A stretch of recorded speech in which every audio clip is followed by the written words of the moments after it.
¿Listo? Listo. Perfecto. Pues muy buenos días, muy buenas tardes a todos los que nos acompañan el día de hoy. Hoy vamos a tocar pues un tema bastante interesante por parte del psicólogo Carlos Quiñones, que nos va a hablar un poco de la distribución del poder en la disertación de juicios orales, una propuesta descriptiva. Un tema bastante interesante, espero les atrape y les interese. Si tienen preguntas, las pueden hacer a través del chat. De todas maneras, unos 15 minutos antes de que acabe la hora, vamos a abrir un espacio para las preguntas. Para el que la tenga, la puedes escribir a través del chat o levantar la mano y solicitar el micrófono y poder hablar, ¿de acuerdo? Bien, psicólogo Juan Carlos, ¿está listo? Muchas gracias, Gerson. Estoy listo. Perfecto, le cedo la voz. Gracias. Muy bien. Muchas gracias a todos por acompañarnos acá. Solamente que tengo una pequeña complicación técnica con las pantallas. Ahí. Lo que voy a hacer es ocultar. Ya. Muy bien. Ah, el tema que vamos a platicar es la distribución del poder en la disertación de juicios orales. En Lo que trato de hacer con esta propuesta que les voy a compartir es relacionar dos disciplinas que ya han venido relacionadas desde hace algún tiempo, sin embargo, no con la suficiente atención académica en términos de detalle en los puntos en los que convergen, que es el derecho y la psicología.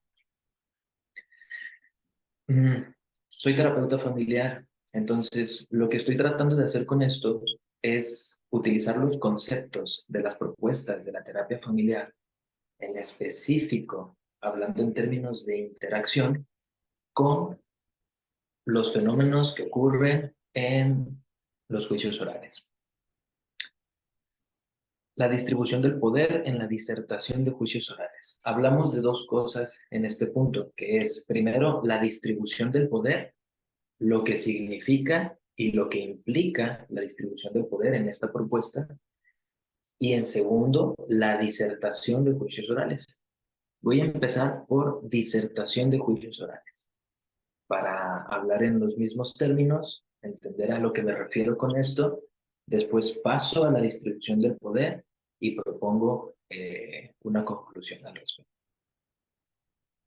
En disertación de juicios orales, como una visión panorámica, hace referencia al sistema penal en México. El sistema penal en México hasta hace unos años era inquisitorio o inquisitivo. Hoy en día es el sistema penal acusatorio. Con este cambio, con este traslado que hace el sistema penal de lo inquisitivo a lo acusatorio, me permite a mí visualizar un fenómeno en donde el proceso penal puede relacionarse con fenómenos de interacción propuestos en la terapia familiar. Gracias a este cambio únicamente. ¿En qué compete el cambio? Sistema penal inquisitorio o inquisitivo, bastaba una denuncia para accionar. En aquel entonces, la confesional era la prueba máxima, lo que permitía que se dieran fenómenos como la tortura con el fin de obtenerla. Obtener la confesión era un fenómeno eh, buscado y los medios para alcanzarlo eran terribles. Entonces, la credibilidad de la palabra escrita era tal que no se cuestionaba. En algún punto del proceso penal, en aquel entonces, llegaba la participación del perito, en este caso del psicólogo en el área de la psicología, en este caso en la disciplina de la psicología. El perito llegaba y vertía sus conocimientos en un punto muy específico del proceso, haciendo el perfil criminal de un sujeto, por ejemplo. Emitía un dictamen, se presentaba ante el juez y después de ratificado, es decir, después de corroborar frente al juez que él o ella había hecho y había firmado todo lo que dice ahí en el dictamen, era suficiente para que se tomara esa prueba como válida. La ratificación corroboraba la máxima credibilidad a la palabra escrita. Era suficiente con eso en el sistema penal y inquisitorio o inquisitivo. Cuando migra el sistema penal al acusatorio, ¿cuál es el papel del perito como prueba? Entonces, el sistema penal acusatorio se caracteriza por la oralidad. Es decir, la oralidad es necesaria para validar lo que el perito escribió en su dictamen. Llega un punto en donde, después de presentado el dictamen, el perito se mm, presenta frente al juez, frente a los implicados en el caso,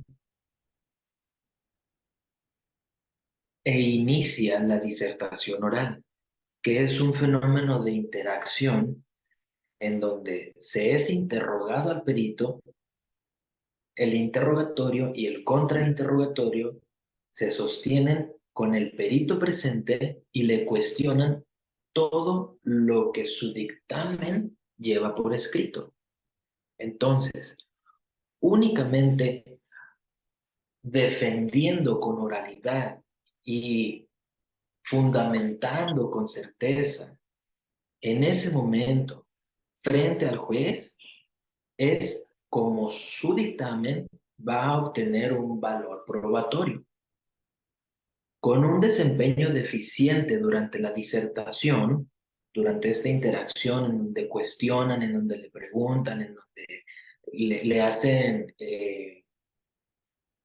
hacen desarrollar la idea de lo que ahí puso, con un desempeño deficiente durante la disertación, el juzgador desecha el peritaje como prueba, porque la persona no demostró los conocimientos bajo los fines públicos y de oralidad que el sistema penal acusatorio requiere. Hay una diferencia importante al momento de que el sistema penal le requiere la voz al perito y lo aleja de solo la palabra escrita. Es ahí en donde yo veo el hueco, en donde puede entrar la terapia familiar para comprender el fenómeno que se da al momento de estar disertando oralmente un dictamen. Cárdenas y Rodríguez dicen, los informes periciales se sujetarán a las nuevas normas de oralidad y contradicción. Y aunque no va a quedar en desuso el informe escrito, este deberá ser disertado oralmente para alcanzar su pleno valor probatorio.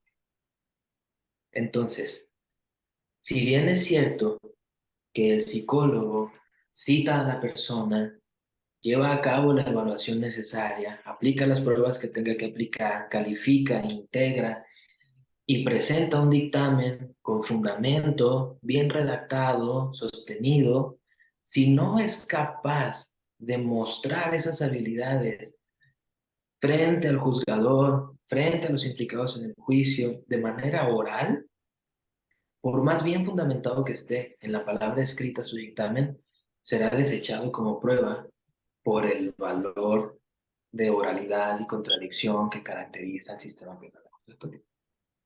Eso permite que el perito sea sometido a un fenómeno muy particular, a un fenómeno, creo yo, que rebasa las habilidades que tiene en su disciplina.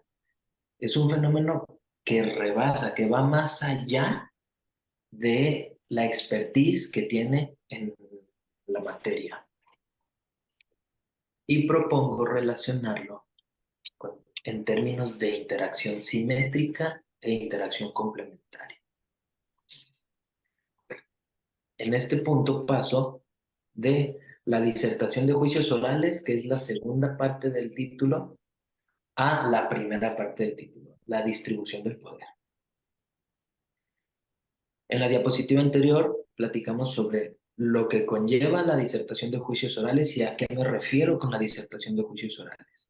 Ahora pasamos a la distribución del poder, que es en términos de interacción simétrica y complementaria.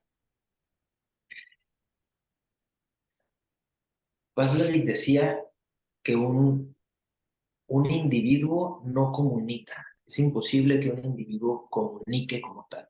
Un individuo puede ser parte de una comunicación, pero el fenómeno per se de comunicar no es construido de un individuo a otro, más bien al revés. El fenómeno absorbe a ambos individuos y se puede dar en dos términos: simétrico y complementario. Con la reacción de un individuo en función de otro, se espera que haya una modificación en la postura de ambos, es decir, un patrón de relación progresivo. ¿Qué significa esto? Que lo que haga o diga persona A va a influir en lo que haga o diga persona B, y a su vez influirá en persona A, y a su vez influirá en persona B, y se empieza un patrón relacional progresivo que mientras más va avanzando en el tiempo, más va haciendo modificaciones en la postura y en la conducta de los implicados en la comunicación. Esta interacción se puede dar en dos maneras, que son la simétrica y la complementaria. Es decir, la modificación esperada del patrón relacional progresivo puede irse hacia un fenómeno simétrico o puede irse hacia un fenómeno complementario. ¿Qué caracteriza la interacción simétrica? Yo traté de ejemplificarlo con los dos monitos del lado izquierdo más o menos del mismo tamaño, lo que significa que la modificación en la conducta o en la postura de ambos va a variar en cantidades muy pequeñitas. Por ejemplo, en términos sociales, es muy común ver la interacción simétrica o con iguales en personas de la misma edad. En una persona de la tercera edad frente a una persona de la tercera edad, al verlos interactuar entre ellos, suelen ser muy simétrica su relación, porque se ceden la palabra o porque comparten anécdotas o porque están más o menos en los mismos términos culturales que les permiten tener una conversación simétrica. Dos personas adultas, dos colegas que están hablando, se espera que sea una interacción simétrica. Dos chicos que están en la preparatoria, dos personas que están en la secundaria, dos niños de la misma edad, se espera que tengan una interacción simétrica, porque culturalmente los caracterizan más o menos las mismas condiciones. Por lo tanto, la influencia que lo que diga A va a modificar en una medida muy pequeña a lo que diga B, y a su vez lo que diga A y a su vez lo que diga B. Y entonces su interacción va a terminar en un estado más o menos igualitario. En estos ejemplos yo no describo ningún conflicto. Sin embargo, hay una parte negativa o no muy cómoda de la interacción simétrica y se puede ver en las relaciones de pareja, por ejemplo, en donde hay violencia o en donde hay una postura muy agresiva y él o ella trata de mm, violentar al otro, pero el otro no se deja y entonces le regresa el golpe y entonces no se deja y le regresa con una patada y entonces no se deja y le regresa con una de palabras que se lastiman y entonces le regresa con otra de palabras y empieza una pelea que va ascendiendo simétricamente en una escala violenta. En términos de interacción, la simetría, en ese caso específico de relaciones de pareja, donde está caracterizada o está presente la violencia, no es muy adecuada porque la pelea va a llevar o va a llegar a puntos críticos para la relación. Sin embargo, quiero señalar que la postura de ambos es frente al otro igual. Tratan de ser uno frente al otro igual. Lo mismo en términos en donde no hay violencia, por ejemplo, el juego en dos niños de la misma edad o relaciones de pareja en donde se entregan el mismo valor mutuamente. Se comparten cosas, se platican, charlan sobre la mejor manera de educar a los niños, charlan sobre la manera más adecuada de distribuir las finanzas del hogar, charlan sobre la manera más adecuada de tomar decisiones en casa. Y entonces la postura que cada uno entrega al otro es de validez. Hablamos de una interacción simétrica. Por otro lado, el tipo de interacción o el patrón relacional progresivo puede irse también hacia la complementariedad. En términos de complementariedad, uno suele ser más que el otro. En el ejemplo que pongo del lado derecho, los minutos, a uno lo pongo más grande que el otro. Le pongo la palabra autoritario porque es una manera que se me hizo muy fluida para comprender el ejemplo de lo que implica una interacción complementaria. Una persona autoritaria, digamos, un jefe frente a un subordinado en el trabajo, tiene todas las características culturales que una persona autoritaria debe de tener. Su semblante es serio, tiene una postura erguida, tiene noción de lo que se espera que se haga en la empresa y tiene noción de lo que se espera que se haga en su equipo de trabajo. Entonces toma una postura autoritaria y esa a su vez genera un cambio en la conducta de la persona B, que en el caso de la interacción complementaria será más bien una postura de sometimiento, en donde recibe la orden, recibe la indicación, lo acata. Y esa postura de sometimiento, a su vez, genera una postura de autoridad de persona A nuevamente. Y esa interacción complementaria se va yendo cada vez más hacia una distinción importante y se ve quién es el jefe y se ve quién es el subordinado. Fenómenos comunes como el profesor y el alumno, padres e hijos, eh,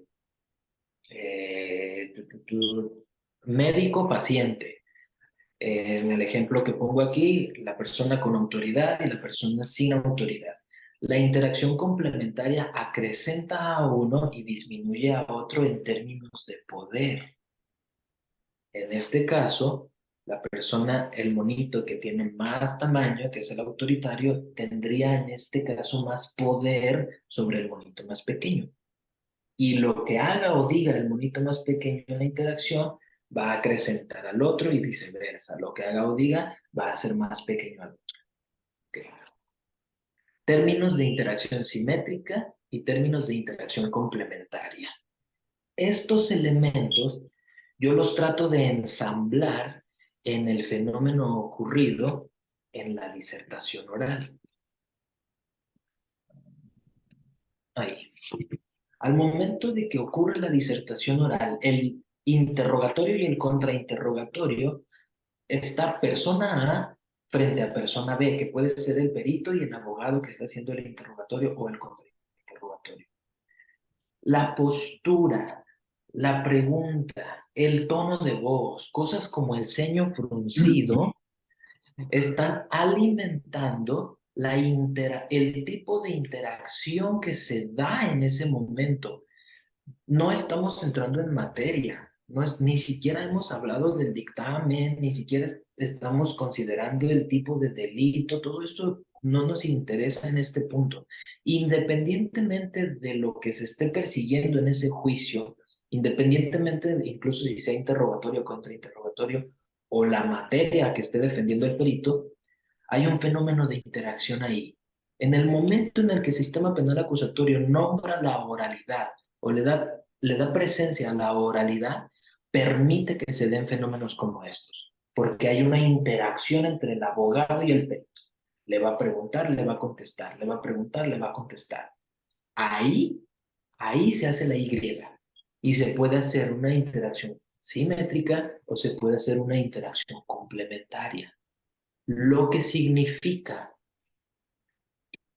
creo, que el perito debe desarrollar la habilidad de relacionarse en un marco de interacción complementaria, porque pareciera que el abogado experto sabe y busca una posición complementaria, es decir, una posición de poder en la interacción con el perito que lo inhabilite, independientemente de su experiencia en la materia. La posición del abogado busca someter al perito y utilizan términos, utilizan posturas, utilizan tonos de voz que lo inhabiliten como persona. Todavía ni siquiera está hablando sobre su dictamen. Antes de eso, gestos de burla, gestos de desaprobación, postura, todo eso empieza a posicionar al abogado con autoridad y empieza a someter al perito. Esta postura de sometimiento le da pauta al abogado para tener otra postura de autoridad y someterlo aún más, y entonces más autoridad y más sometimiento, y termina en una disertación muy caótica para el perito. O viceversa, o el perito es hábil en la interacción complementaria y entonces encuentra la manera o el punto específico, ese desliz en donde el abogado se sometió un poquito, a lo mejor bajó la mirada, bajó el tono de voz, no elaboró la palabra completa y el perito se posiciona con poder y empieza la interacción en términos complementarios uno contra el otro. Entonces, creo yo que al momento de hablar de disertación oral, forzosamente tenemos que hablar de el tipo de interacción que hay implicada ahí, porque no se trata solo del dictamen presentado y de defenderlo oralmente, sino de que defenderlo oralmente tiene fenómenos de interacción alejados de la materia. Esto tiene que ver más con un fenómeno social. Esto no tiene que ver con el derecho, esto no tiene que ver con el caso que se está defendiendo, ni con el juez. Esto es un fenómeno social que ocurre en todos lados. En la escuela pasa, cuando el maestro habla, el alumno guarda silencio. Si se le quiere, hay veces que el alumno tiene más poder que el maestro y entonces empieza a hacer cosas que lo someten. Son fenómenos de interacción presentes en todos lados y el nuevo sistema penal acusatorio permite que se haga presente, que se cole este fenómeno a los juicios. Entonces, ¿qué tan determinante es esto más que incluso lo que el dictamen decía o lo que el perito encontró? ¿Qué tan posible es que no se tome con valor probatorio un dictamen porque el perito que lo tenía que defender no pudo salir de los términos de interacción complementaria, más que por lo que el dictamen en sí dice?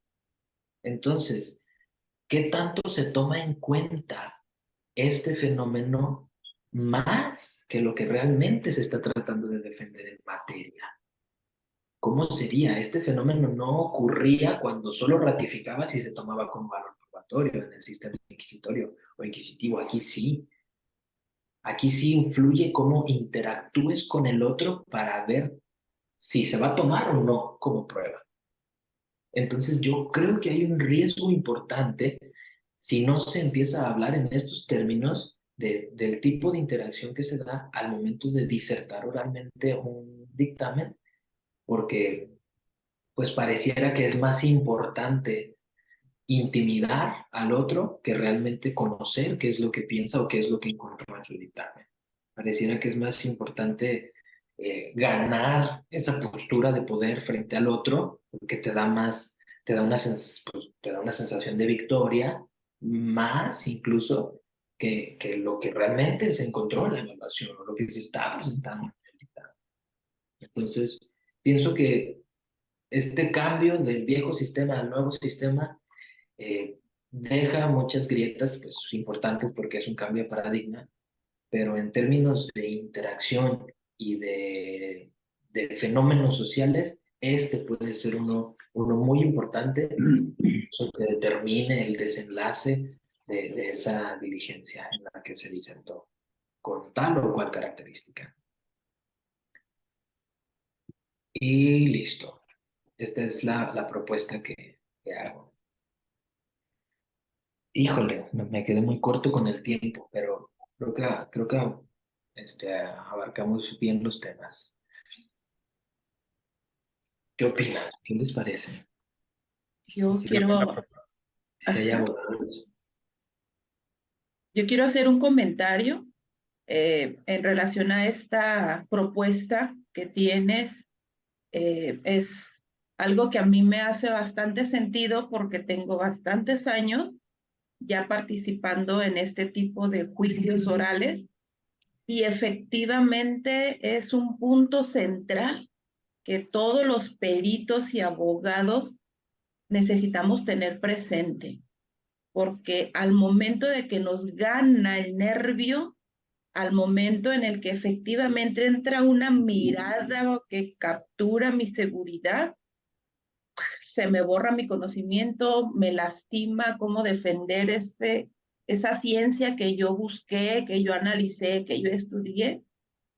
Entonces sí creo, este, psicólogo Juan Carlos, que esto va a permitir mucho avance y mucha ayuda para que podamos estar muy concentrados en nuestra personalidad y de tener este tipo de influencias, ¿no?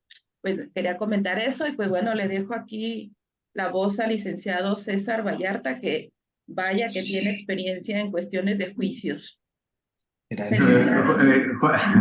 Gracias, maestra, doctora. Sí, Juan Carlos, pues mucho gusto en conocerte. Gracias por la invitación. Yo me quiero sumar a su proyecto. Eso ante todo. Yo tengo una pregunta. A veces, por ejemplo, ahorita que manejaron la parte del poder, es recomendable, cuando yo esté contrainterrogando a un perito, es recomendable que el abogado utilice esas herramientas de gestos, de ceñir la ceja, para poder inhabilitar al perito, o cuál sería, por ejemplo, una postura sin caer en ofender al perito, sin caer en hacerlo sentir mal, pero sí inhabilitarlo. ¿Es recomendable hacer ese tipo de utilizar esas herramientas, por ejemplo, del ceñido, del movimiento corporal para decirle, pues ya sé lo que me vas a contestar, pero estás mal, ¿está bien? ¿Es viable? Si buscamos, si buscamos superioridad frente al otro, sí, sí, porque esto es un fenómeno de interacción. Pensemos en un papá intimidando a un hijo. Ujú. Basta con una mirada para que el hijo pum, se sienta intimidado, se sienta asustado, no sé qué hice. Ese es un ejemplo de interacción complementaria. Ajá. Entonces, la postura del abogado al momento de estar frente al perito, una simple mirada sostenida, un ceño fruncido sin decir siquiera nada, en el momento preciso en el que el perito perciba eso, si no revira con el mismo nivel de potencia, está condenado a ser sometido.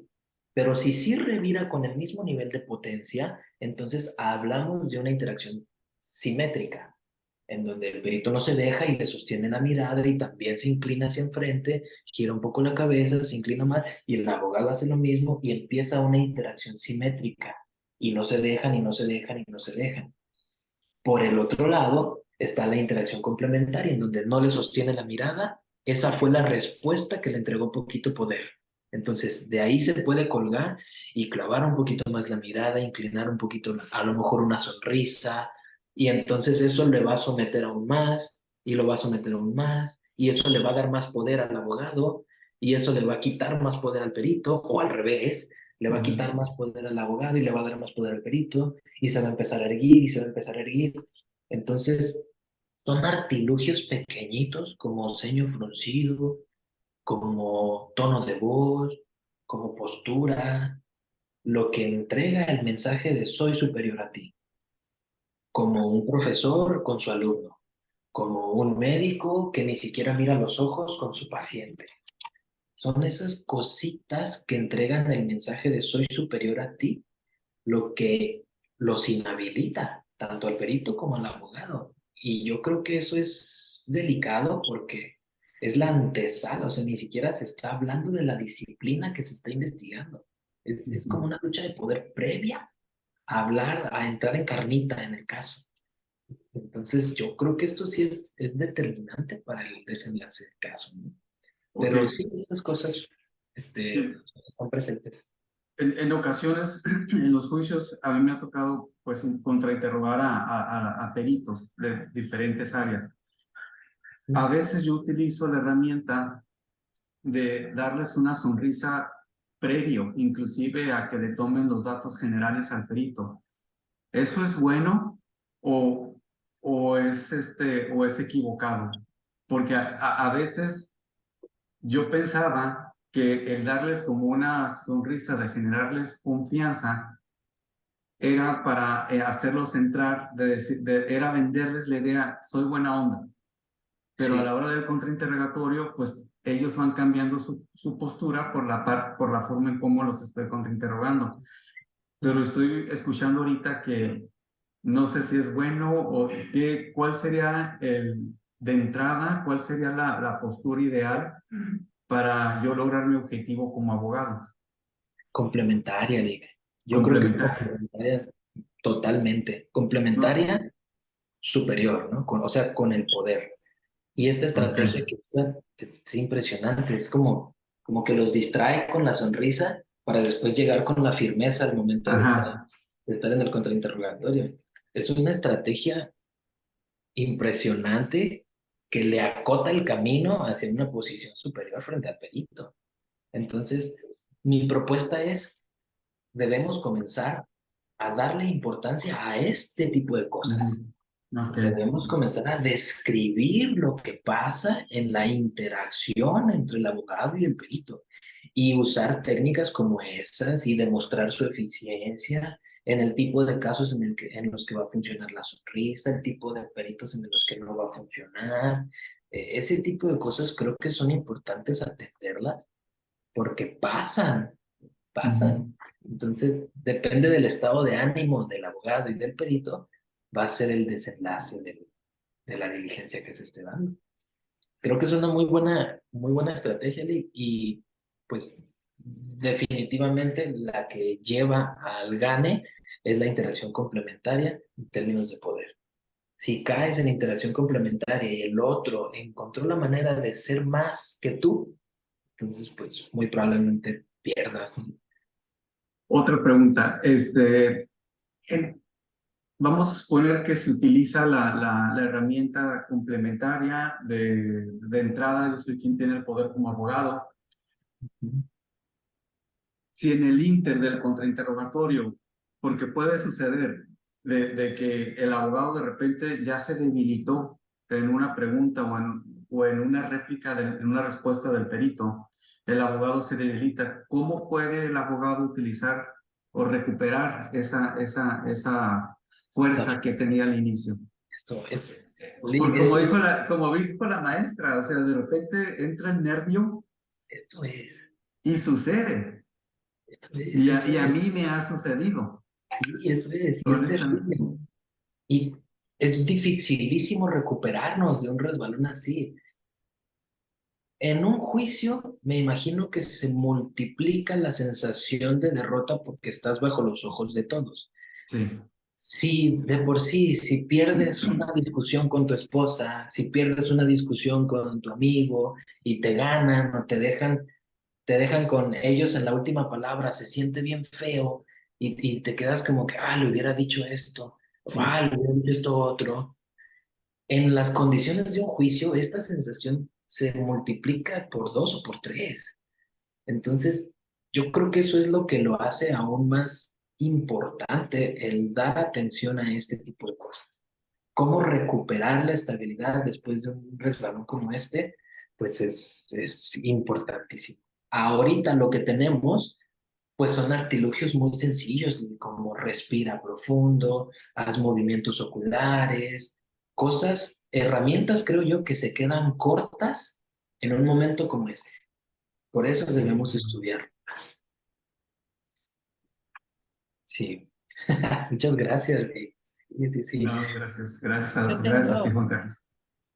maravilloso toda esta dinámica y justamente esa es una situación que a mí me preocupó en alguna diligencia que duró como 5 horas. Estábamos ahí en el juicio oral y entonces me quedaban a menos de 1 metro la contraparte, que sería la fiscalía, y ellos con dolo decían, ay, esa vieja, ay, sí se cree mucho, no, pero ay, es una hipócrita, no, pero decían cosas que yo las escuchaba tan claramente y yo aplicaba estas estrategias de respira profundo, pero de verdad que sentía el estómago con mucho coraje. Así dije, vas a ver, pero me la vas a pagar. No, verás ¿Qué ahorita. sucede? Es correcto. Empecé a ser irónica con sus preguntas de las abogadas de acá en México, allá en Mexicali, y llegó un momento en el que golpearon la mesa. Y yo sí me estremecí un poquito porque estaba concentrada en que ya no me afectara lo que estaban ellas diciendo malamente. Entonces yo decía, ese juez, ¿a poco no alcanzan a escuchar a estas que están hable y hable? Si el juez también me quedaba a 1 metro. Hasta que decidí, dije, para de jugar con esto, concéntrate y listo. Entonces ignoré el ruido, como esas técnicas ericksonianas, ¿no? A mayor ruido, mayor relajación, mayor tranquilidad.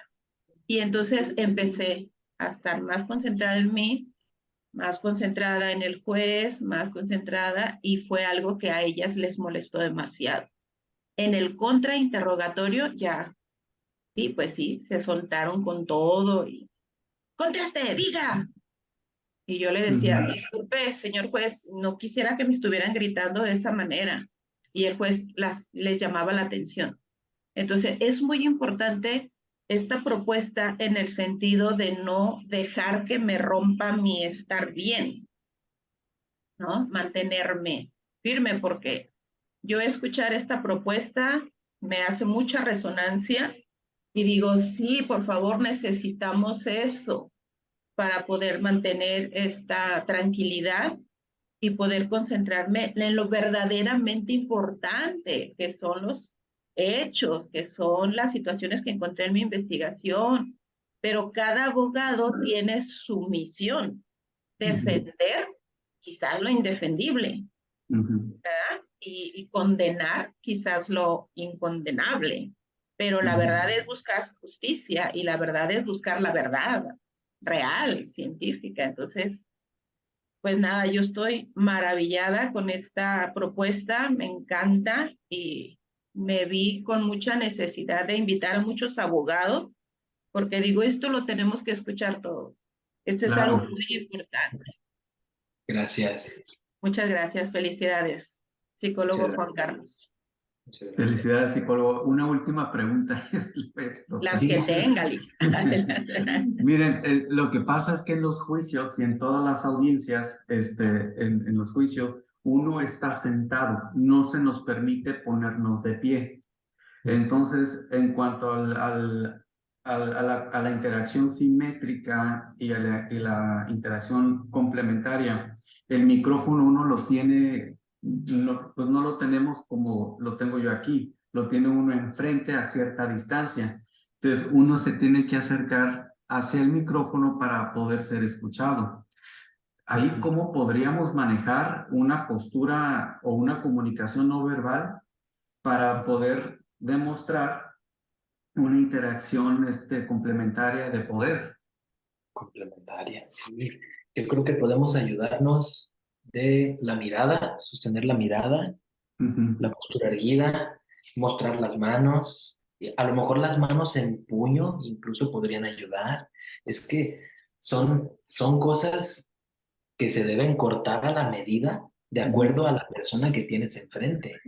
Porque si la persona que está enfrente ya se sabe en una posición de sometimiento, corremos el riesgo de generar un fenómeno social como el que vivió la doctora Marta, en donde parecía que se estaba abusando, ¿no? Era como demasiado, demasiado. Sí. Entonces, es el riesgo de que la interacción en la disertación oral tenga que ser en términos complementarios. Es doloso, es lastimoso. Entonces, yo pienso que el nivel de firmeza en su postura, incluso al inclinarse hacia el micrófono, debe ser en función de de su lectura de la postura del otro. Porque creo yo que sí es importante mantener un grado de humanización en el juicio, Claro.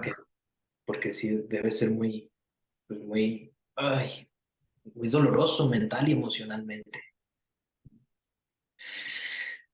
Ya. Pues muchas gracias. La verdad que mis respetos y muchas felicidades. Gracias, Muchas maestra, por gracias. invitarme. Al contrario, muchas gracias. Sí, psicólogo Juan Carlos, tenemos un comentario de una asistente. Sí. Marce dice, les agradezco su compartir. Sé que empiezo a gatear en este camino de la psicología y que hay momentos de compartir y momentos de absorber. Y por ahora estoy como esponja tratando de retener toda la riqueza que están comunicando o compartiendo. Qué bonito, muchas gracias, colega. ¿Alguien más tiene dudas, comentarios? No, de mi parte, más que felicitarlo. Gracias. Pues parece que no, ¿verdad? Hace un momento comentó este psicólogo Juan Carlos que esto también puede pasar en las relaciones de pareja. Entonces, aquí mi observación o mi pregunta sería, si en una relación de pareja se da esta comunicación complementaria, ¿cuál sería la sugerencia?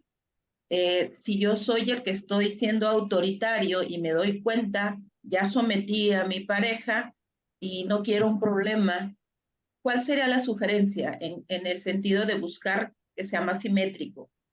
Ya.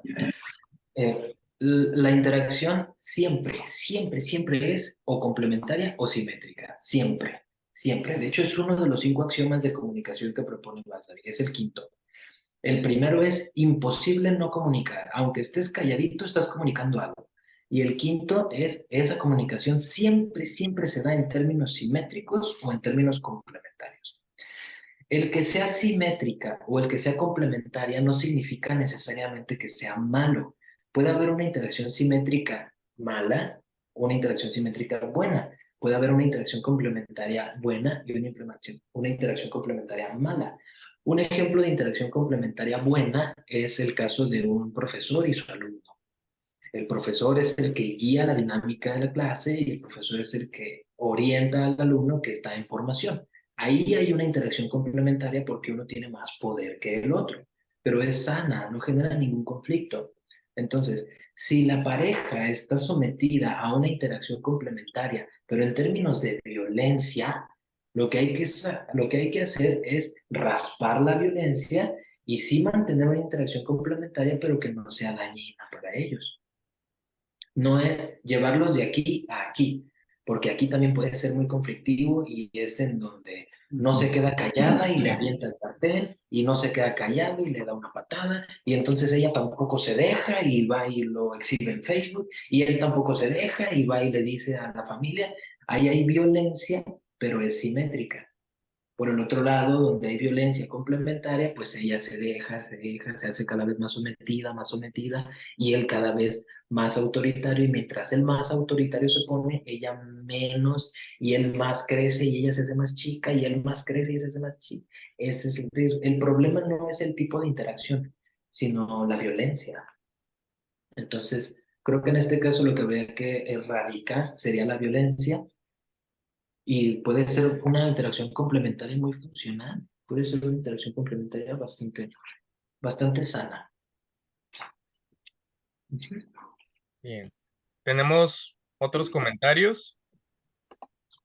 Sí. Tenemos de Silvia, dice muchas gracias, información muy valiosa. Y Mayra Lara, Hola, buenos días. Tal vez no estoy dentro de la psicología, pero puedo entender muchos aspectos de lo citado y trato de ponerlo en mi vida cotidiana con mi esposo, hijos, familiares e incluso amigos, y puede funcionar eso también. Y ella tenía una pregunta que parece que ya la contestó, que era que cuando el esposo ya tiene muy leídos tus gestos, ¿cómo lo puedes evitar? Sí, eh, híjole, es que se atrapan. No es sencillo salir en términos de ya cayeron ahí, porque de hecho más se acrecenta la interacción, como en el juicio. En cuanto uno de los dos tiene poquito poder, el otro se inhabilita y se traba. Entonces, el que tiene poder utiliza eso y hace otra pregunta para trabarlo más. Y entonces utiliza otra pregunta y lo traba más y se atrapan, se acorralan las personas en ese tipo de interacción.